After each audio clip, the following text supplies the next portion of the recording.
Fala galera, bem-vindo ao nosso canal. Se inscreva no nosso canal Extramate, professor Bruno Figueiredo. Compartilhem, divulguem, ative a notificação. Ajuda o prof aí, beleza? Então vamos lá. Pessoal, a nossa aula de hoje é sobre transformação de uma dízima periódica para uma fração. Porque assim, a dízima periódica nada mais é que o resultado de uma divisão infinita, como nós vimos nos vídeos anteriores. Tranquilo? Ela também é um número racional, tá? Então assim, todo número racional pode ser representado em forma de fração. Mas e se eu não quiser? Não tem problema.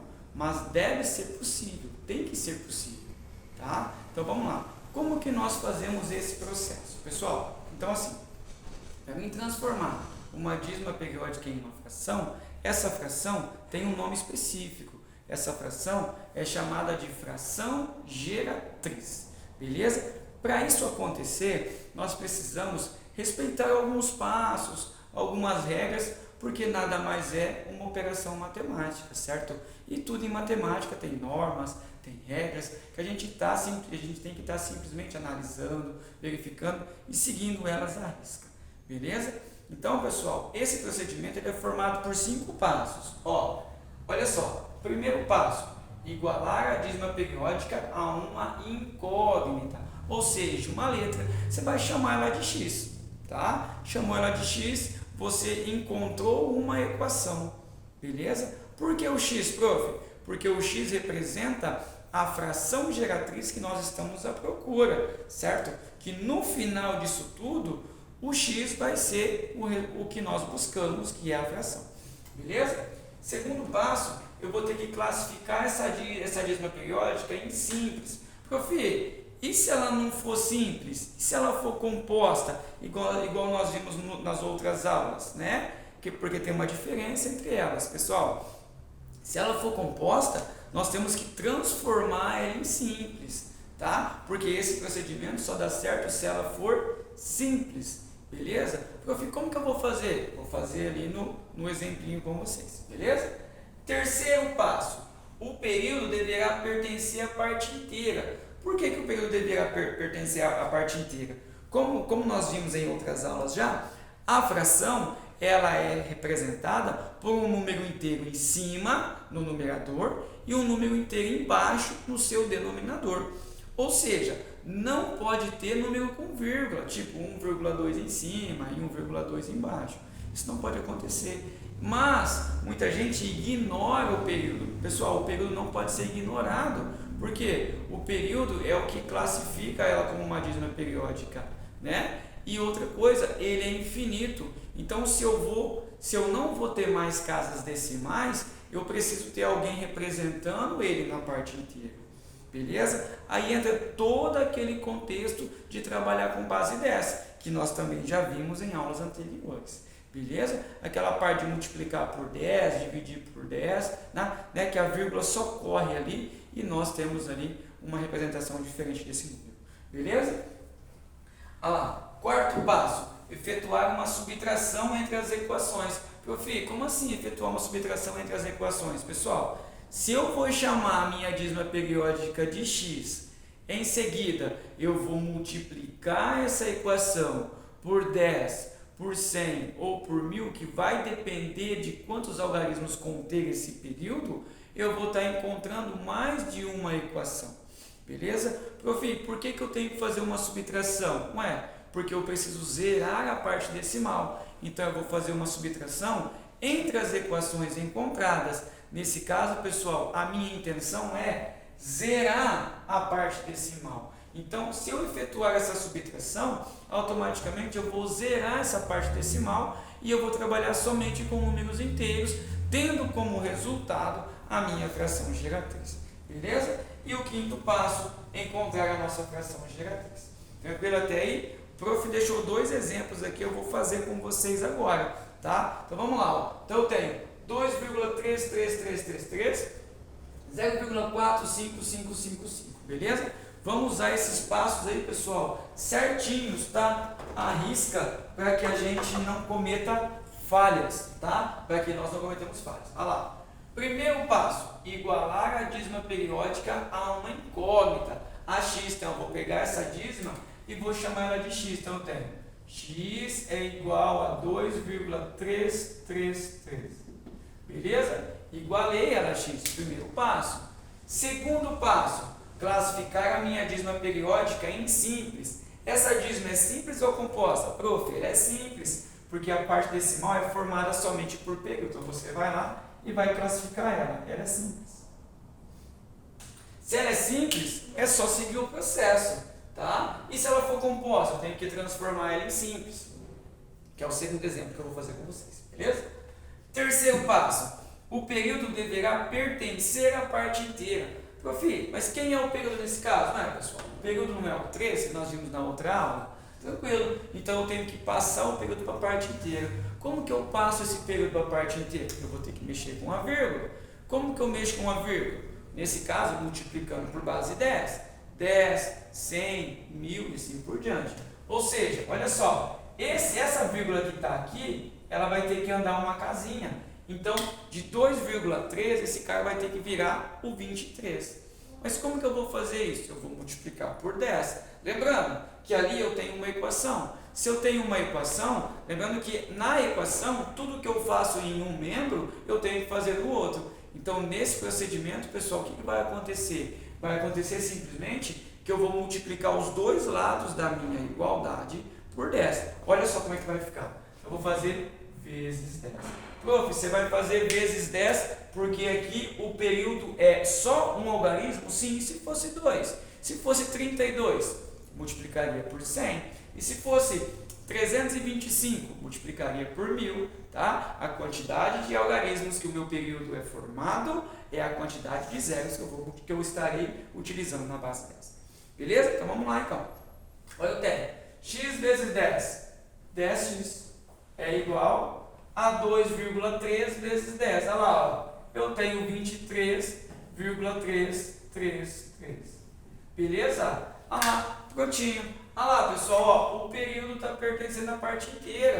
Então, o nosso terceiro passo foi concluído. Agora, o quarto passo, eu vou ter que efetuar uma subtração entre as minhas equações. Ou seja, eu tenho a primeira equação e eu tenho a segunda. Vou efetuar uma subtração, então. Então, agora eu vou pegar lá, ó, a minha equação que eu encontrei de princípio e vou fazer menos x igual a 2,333. Olha lá, pessoal. Prof, por que você faz a subtração? Lembrando como eu disse, porque eu preciso zerar a parte decimal, tá? Olha só, esse prof quer dizer então que se não zerar a parte decimal, esse procedimento está totalmente errado? Exato, pessoal. Se não zerar a parte decimal, significa que o meu desenvolvimento está errado. Olha só como é que vai ficar. 3 menos 3, 0. 3 menos 3, 0. 3 menos 3, 0. Lembrando, se é uma subtração, vírgula embaixo de vírgula. Então tá lá, ó, só baixa a vírgula. Prof, zerou a parte decimal. Ótimo. Se a parte decimal zerou, né, estamos no caminho certo. Significa que o procedimento está de acordo. Agora eu vou lá. 3 menos 2, 1. 2 menos ninguém, 2. 10x menos 1x, 9x igual a 21. Pronto. Perceberam, pessoal, que nós encontramos somente números inteiros? Não tem mais parte decimal? Olha só, estamos caminhando para encontrar a nossa fração geratriz. Agora, como é que vai ficar? Quem sobrou? Ah, sobrou o 9x igual a 21.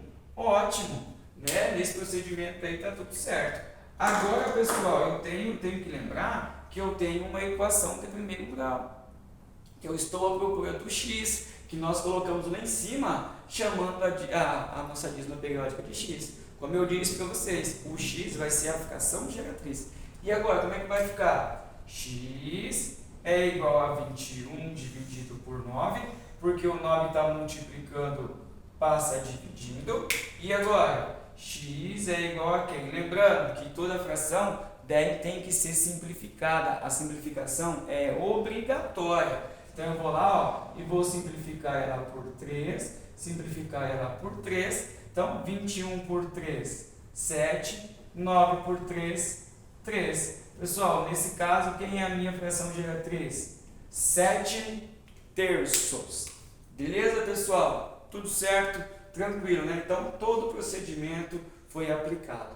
Segundo exemplo agora, né? Vamos lá. É uma dízima periódica? Sim, prof, é uma dízima periódica. Então, vamos começar aplicando os passos para transformar ela em uma fração geratriz. Bom, primeiro passo, eu vou igualar a minha dízima a uma incógnita, ou seja, uma letra. Olha só, então eu vou chamar ela de x. X é igual a 0,4555. Beleza? Segundo passo, eu vou classificar ela em simples ou composta. Prof, nesse caso, ela é uma dízima composta. Vamos lá, vamos classificar ela. Ela é uma dízima composta. Galera, olha só o segundo passo. Ela tem que ser simples. Se ela for composta, eu preciso transformar. Por quê, prof? Porque esse procedimento só dá certo se ela for simples. Por quê, prof? Porque se ela não for simples, pessoal, a minha parte decimal não zera e daí eu não encontro a nossa fração geratriz. Como que eu faço para transformar essa dízima periódica composta em simples? Prof, quem está ali, que não é período, é o 4. Quer dizer que eu vou ter que tirar o 4 dali, exato. Como que eu vou tirar esse 4? Lembrando que eu não posso ignorar ninguém. O máximo que eu posso fazer é trabalhar com a vírgula. Então eu vou puxar esse 4 para a parte inteira, porque eu preciso tirar ele da parte decimal para a minha dízima passar a ser simples. Lembrando que eu já tenho uma equação. Então tudo que eu faço de um lado, eu preciso fazer do outro. Então como é que vai ficar agora? Eu vou pegar essa nossa dízima e vou fazer vezes 10. Olha só, vou lá e vou fazer vezes 10, porque o 4 é somente um algarismo. Olha só, x vezes 10, 10x, que é igual a 4,555. Tranquilo? Ah lá, pronto. Transformamos a nossa dízima periódica agora em simples. Prof, mas tem 10x ali? Sim, pessoal, não tem nenhum problema. Agora nós estamos trabalhando com equações equivalentes, tá? Que tem o mesmo significado. E agora como é que nós vamos fazer? Bom, quando ela passa a ser simples, eu sigo com o procedimento. Só que eu não posso esquecer que a parte que ela era composta, eu não vou usar mais, tá? Vamos fazer um esquema aqui para a gente não se confundir. Porque, pessoal, esse procedimento só dá certo se ela for simples. Então, aquela parte que é composta, nós não usamos mais, tá? E agora, qual é o próximo passo que eu preciso fazer? O período deverá pertencer à parte inteira. Então, eu vou puxar o 5 para a parte inteira. Como que eu vou fazer isso? Prof, é um termo só. Então, é só fazer vezes 10. Vamos lá. Vezes 10. Aí eu tenho, lembrando que é uma equação, pessoal, eu tenho que multiplicar todo mundo. O primeiro membro e o segundo membro. Vamos lá? 10 vezes 10. Nesse caso, nós temos 100x, que é igual a 4,5 vezes 10. 45,555. Pronto. Tá aí. Né? Passamos o período para a parte inteira. Trabalhamos com os dois membros da nossa equação. Está tudo de acordo. Agora o que eu tenho que fazer? Quarto passo. Efetuar uma subtração entre as equações, zerando a parte decimal. Então, eu vou lá em cima e vou buscar a equação que a minha dízima periódica é simples. Se eu pegar a outra lá em cima, a parte decimal não zera, tá? Então, eu vou ter lá agora 10x é igual a 4,555. Beleza? Tá lá. Lembrando que é uma subtração entre eles. Para mim saber se eu estou no caminho certo, eu preciso verificar se a minha parte decimal vai zerar. Vamos lá, vamos conferir. 5 menos 5, 0. 5 menos 5, 0. 5 menos 5, 0. Olha lá, zerou a nossa parte decimal. Lembrando, pessoal, que como as duas equações, a dízima periódica é infinita, então eu zero ela infinitamente. Então a parte decimal, ela deixa de ser diferente de zero, certo? Então eu não vou usar mais ela. E agora como é que vai ficar? 5 menos 4, 1. 4 menos ninguém, 4. 100 menos 10, 90x, que é igual a 41. Agora, pessoal, o mesmo procedimento de antes. Quem sobrou? Ué, a parte inteira, 90x igual a 41. Prontinho. Agora, pessoal, quem está multiplicando passa dividindo. Então, eu vou ter quem lá agora? X é igual a 41 sobre 90. Então, nesse caso aqui, pessoal, encontramos a nossa fração geratriz, porque é o seguinte, eu não consigo simplificar mais. Eu não consigo simplificar mais em relação a isso, porque ela já é uma fração irredutível. Valeu, galera. Abraço.